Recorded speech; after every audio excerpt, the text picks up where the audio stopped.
Hello everyone, today we are going to do part 2 of the paper code BEGS 185 English Language Teaching। ठीक है, तो आज हम इसके कुछ क्वेश्चंस करने वाले हैं। जो भी बच्चे दिसंबर में एग्जाम देने वाले हैं उनके लिए बहुत इंपॉर्टेंट वीडियो रहने वाली है। आप इस वीडियो को पूरा देखें। अगर आपको आज की क्लास पसंद आती है तो वीडियो को लाइक करें और चैनल को सब्सक्राइब करना ना भूलें। ठीक है, और अगर आप लोगों को इस सब्जेक्ट से रिलेटेड गेस्ट पेपर्स परचेज करना चाहते हैं तो आप क्या करेंगे, सिंपली गूगल में जाएं shop.hindustanknowledge.com। ठीक है, ये हमारी वेबसाइट है। आपको ऐसा इंटरफेस दिखेगा। यहाँ पे आपका जो भी पेपर कोड है, मान लीजिए अभी हम क्या देखेंगे, BEGS 185। ठीक है, यहाँ पे आपको आपके गेस्ट पेपर मिल जाएंगे। ठीक है, गेस्ट पेपर आपको हिंदी इंग्लिश दोनों ही मीडियम में मिल जाएंगे। यहाँ से आप बाय नाउ पे क्लिक कर लें और आपको गेस्ट पेपर अवेलेबल हो जाएंगे। ठीक है, अगर आपको हमारे वेबसाइट से लेने में कुछ भी प्रॉब्लम आ रही है तो आप क्या करेंगे, हमें व्हाट्सएप पे टेक्स्ट कर लेंगे। ठीक है, हमारा व्हाट्सएप नंबर है 9580023321। ठीक है, ये हमारा व्हाट्सएप नंबर है। आपको अगर यहाँ से कोई भी परेशानी आ रही है, ठीक है, गेस्ट पेपर को परचेज करने में, तो आप हमें व्हाट्सएप कर दें, वहाँ से हम आपको गेस्ट पेपर परचेज करवा देंगे। ठीक है, अगर आपने आज की ये वीडियो देख ली और इसका जो पार्ट 1 है वो आपको डिस्क्रिप्शन बॉक्स में उसकी लिंक मिल जाएगी। ठीक है, आप ये वीडियो और गेस्ट पेपर अगर पूरा कर लेते हैं तो इससे आपका एग्जाम क्लियर हो जाएगा। ठीक है, तो हम चलते हैं फर्स्ट क्वेश्चन की तरफ। Discuss speech and language difficulties among primary school children. यानी कि अब हमें क्या करना है, जितने भी प्राइमरी स्कूल के चिल्ड्रंस होते हैं, ठीक है, उनको क्या क्या डिफिकल्टीज होती हैं स्पीच और लैंग्वेज में, वो सब देखना है। ठीक है, इंट्रोडक्शन देंगे पहले। Speech and language are fundamental components of child communications, learning and social development. अब जो स्पीच और लैंग्वेज होती है वो क्या होती है, एक फंडामेंटल कंपोनेंट है, यानी कि एक इंपॉर्टेंट कंपोनेंट है किसी भी चाइल्ड के कम्युनिकेशन में, लर्निंग में और सोशल डेवलपमेंट में। Difficulties in these areas can significantly affect academic performance, social interactions and emotional well-being among primary school children। यानी कि अगर इन एरियाज में उनको डिफिकल्टी होती है, ठीक है, स्पीच और लैंग्वेज में अगर उन्हें डिफिकल्टी होती है तो उसकी वजह से क्या हो सकता है, उनकी जो एकेडमिक परफॉर्मेंस है, सोशल इंटरेक्शंस हैं, इमोशनल वेलबींग है, वो इफेक्ट हो सकते हैं। ठीक है, understanding these challenges is crucial for early intervention and effective support. अगर हम इन चैलेंजेस को अंडरस्टैंड कर लेते हैं, ठीक है, तो इससे क्या होगा, ठीक है, it is very crucial for their early intervention और उनके इफेक्टिव सपोर्ट के लिए। So first we will look at the type of speech and language difficulties, यानी कि ऐसे कौन कौन से स्पीच और लैंग्वेज डिफिकल्टीज होते हैं। ठीक है, पहला है speech difficulties refer to the problems with producing sounds correctly और फ्लुएंटली। स्पीच डिफिकल्टी किसको बोलते हैं, अगर किसी को साउंड को करेक्टली या फिर फ्लुएंटली प्रोड्यूस करने में प्रॉब्लम होती है। Common speech disorders in children include articulation disorders, यानी कि उन्हें मिसप्रोनाउंस कर रहे हैं वो किसी वर्ड को।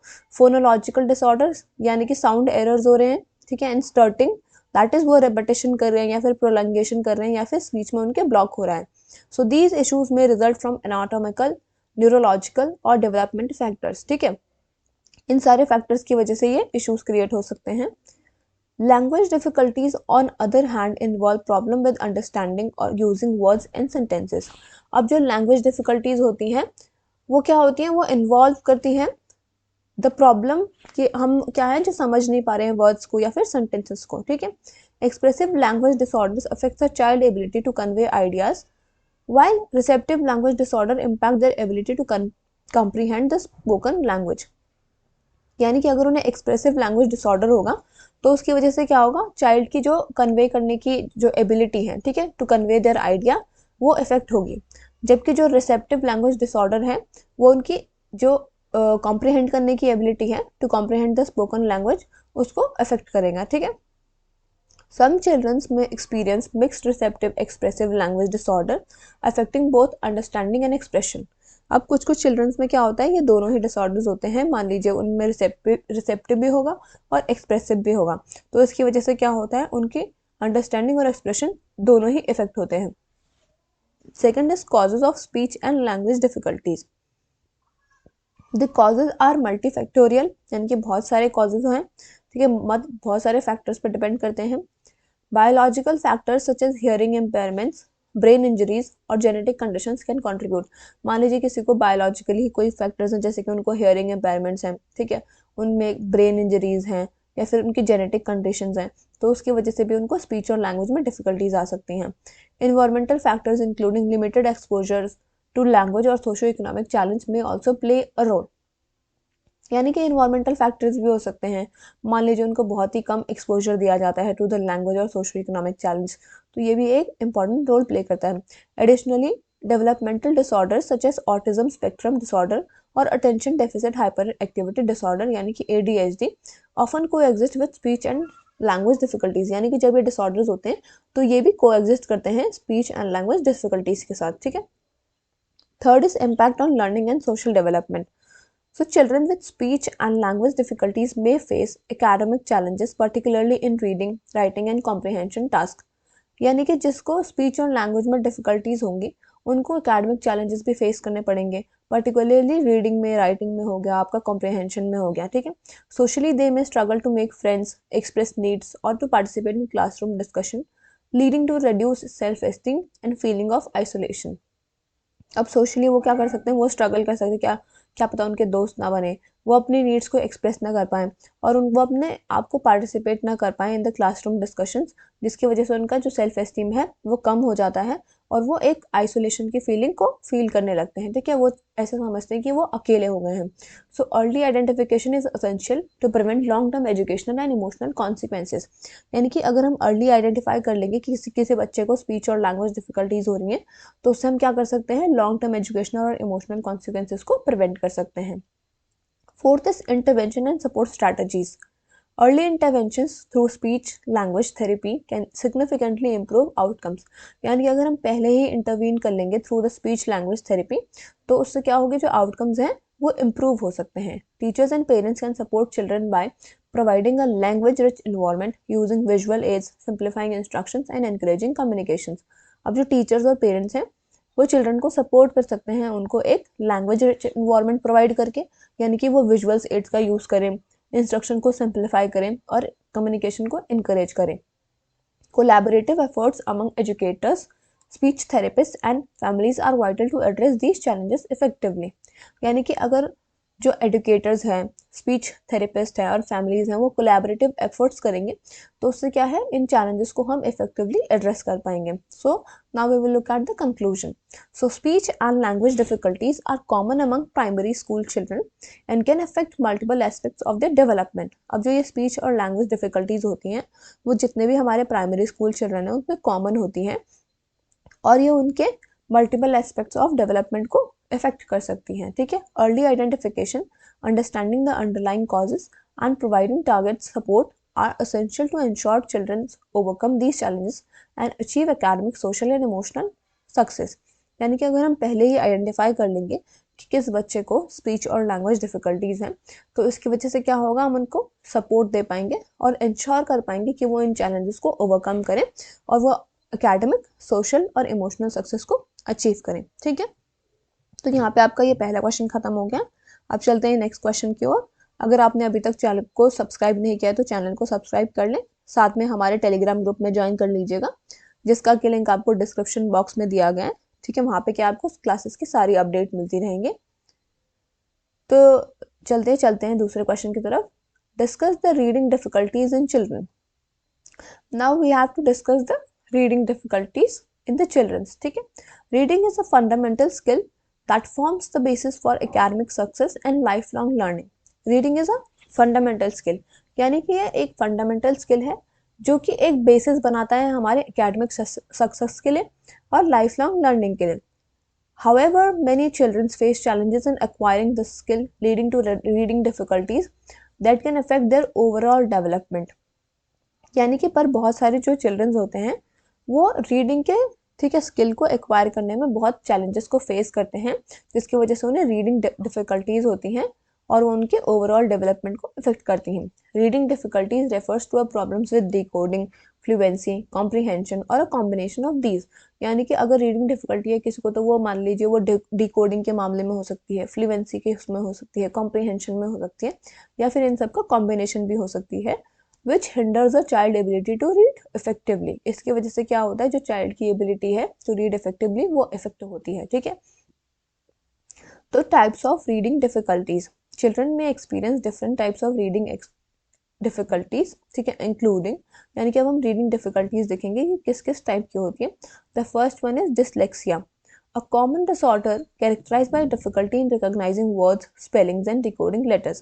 यानी कि ये कैसा डिसऑर्डर है, इसमें डिफिकल्टी होती है कि वो वर्ड्स को रिकॉग्नाइज नहीं कर पाते हैं, स्पेलिंग्स को रिकॉग्नाइज नहीं कर पाते हैं और डिकोड नहीं कर पाते हैं लेटर्स को। Dyslexic children often read slowly and struggle with understanding text despite normal intelligence। यानी कि जो dyslexic children होते हैं उनको रीड करने में, ठीक है, वो ऑफन मतलब हमेशा आराम से ही रीड करते हैं और उन्हें स्ट्रगल होती है, जबकि उनके पास क्या होता है, नॉर्मल इंटेलिजेंस भी होती है फिर भी, ठीक है। Second is reading comprehension problems. Some children can decode word accurately but have trouble understanding the meaning of sentences or passages। बहुत सारे चिल्ड्रंस क्या होते हैं, वर्ड्स को डिकोड तो कर लेते हैं एक्यूरेटली, बट उनको क्या होती है, परेशानी होती है उनकी मीनिंग्स जानने में, ठीक है, मतलब जो सेंटेंसेस हैं या फिर पैसेजेस हैं उनकी मीनिंग जानने में।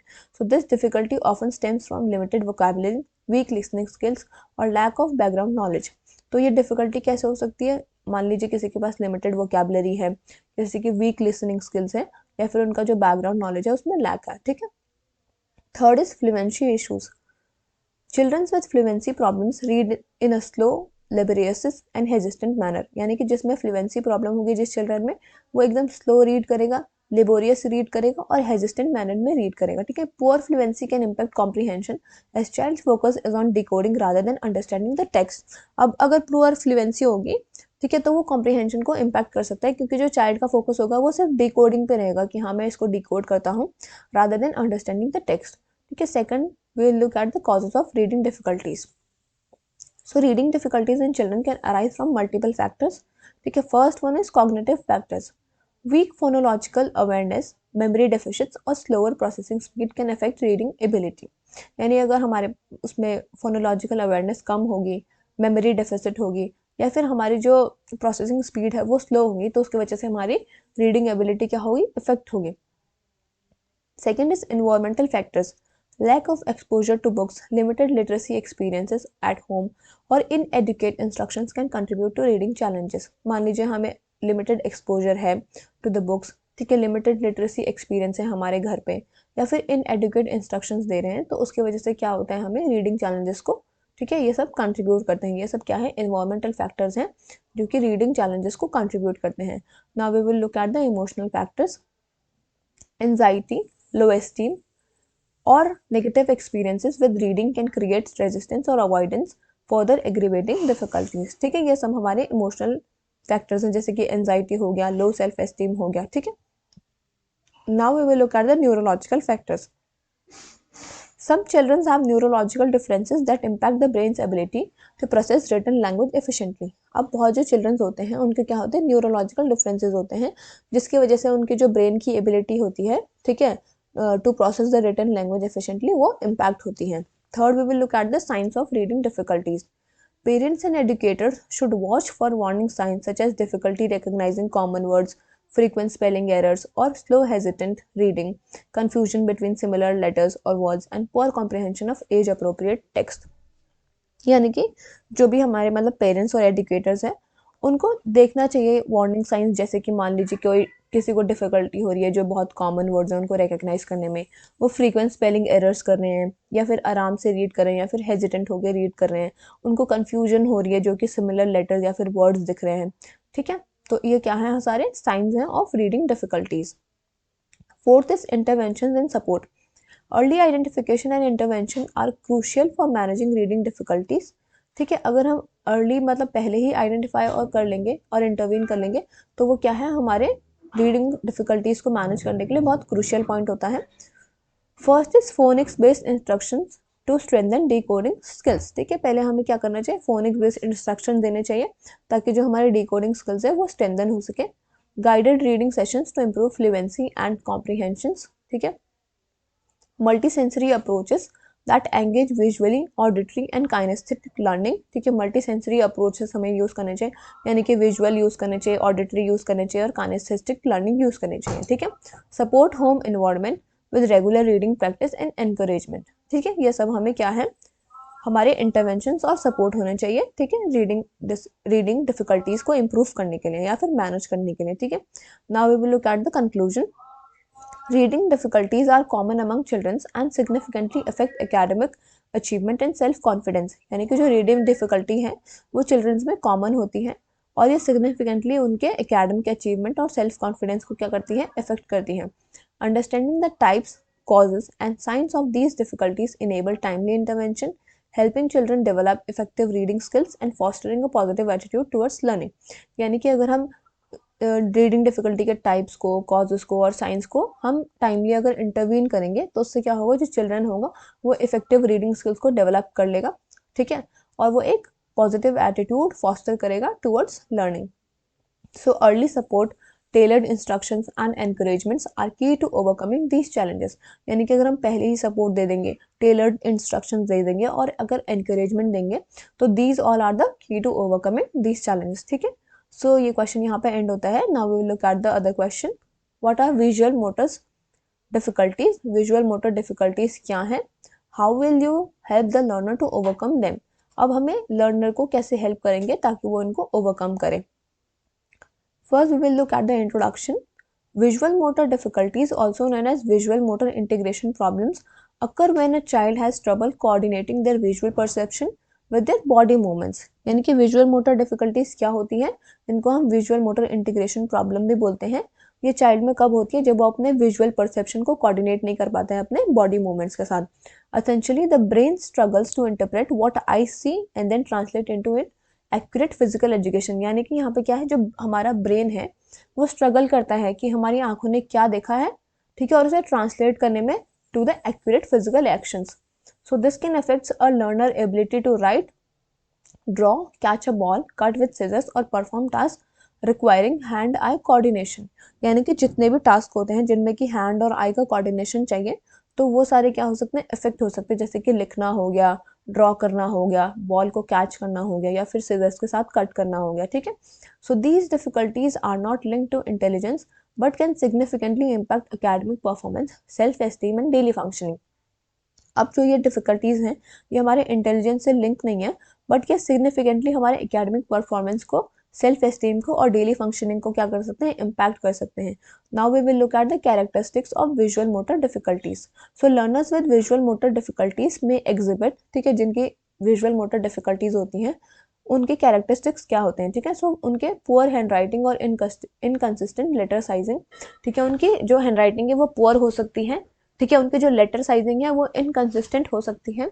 डिफिकल्टी ड्राइंग शेप्स और कॉपिंग फ्रॉम द बोर्ड, यानी कि उनको जो शेप्स वगैरह उनको ड्रॉ करने में डिफिकल्टी होती है, ठीक है। Trouble with task likes buttoning close और टाइंग शू लेसेस, यानी कि अगर उन्हें अपने शू लेसेस बांधने हो या फिर क्लोज के बटन लगाने हो तो उन टास्क में उनको क्या हो सकता है, ट्रबल होता है। क्लमजीनेस और फ्रीक्वेंट ड्रॉपिंग ऑफ ऑब्जेक्ट्स, मान लीजिए उनमें बहुत क्लमजीनेस है या फिर वो जितने मतलब फ्रीक्वेंट अपने ऑब्जेक्ट्स को ड्रॉप करते हैं। Difficulty organising work on a page और फॉलोइंग विजुअल इंस्ट्रक्शंस, यानी कि अगर उन्हें विजुअल इंस्ट्रक्शंस को फॉलो करने में डिफिकल्टी हो रही है, ठीक है। कॉजेस क्या है, these difficulties can arise due to developmental delays, neurological differences और condition such as development coordination disorder.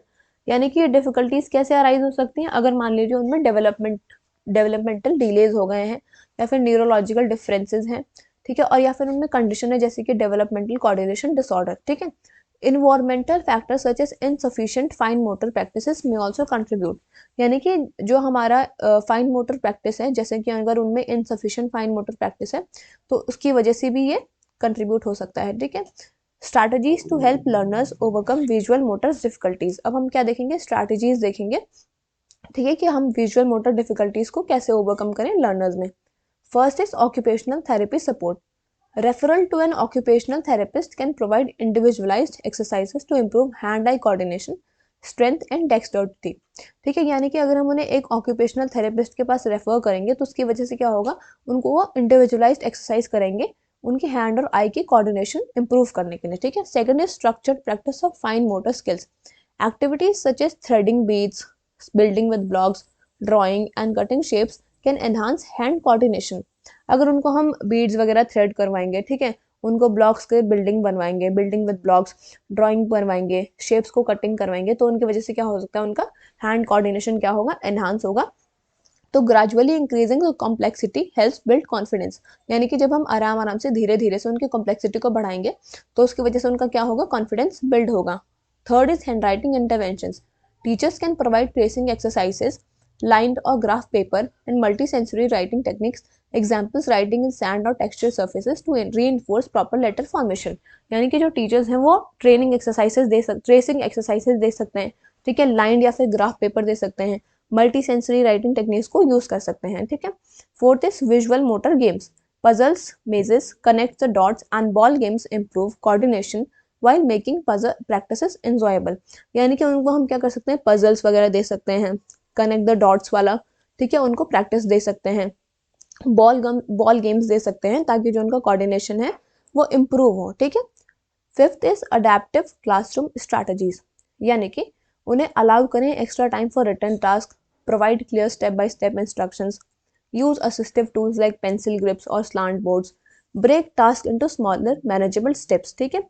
Sixth is positive reinforcement and encouragement, celebrating small successes motivates learners and reduces frustration. यानी कि अगर हम जो उनकी छोटी छोटी सक्सेसेस हैं, ठीक है, उनको हम सेलिब्रेट करेंगे तो उससे क्या होंगे, जो लर्नर है वो मोटिवेट होंगे और उनके फ्रस्ट्रेशन रिड्यूस होगी। Patience and consistent support from teachers and parents are crucial, यानी कि अगर पेरेंट्स के द्वारा और टीचर्स के द्वारा उनको कंसिस्टेंट सपोर्ट मिलेगा तो वो भी एक क्रूशियल पार्ट रोल प्ले करता है, ठीक है। Now we will look at the conclusion.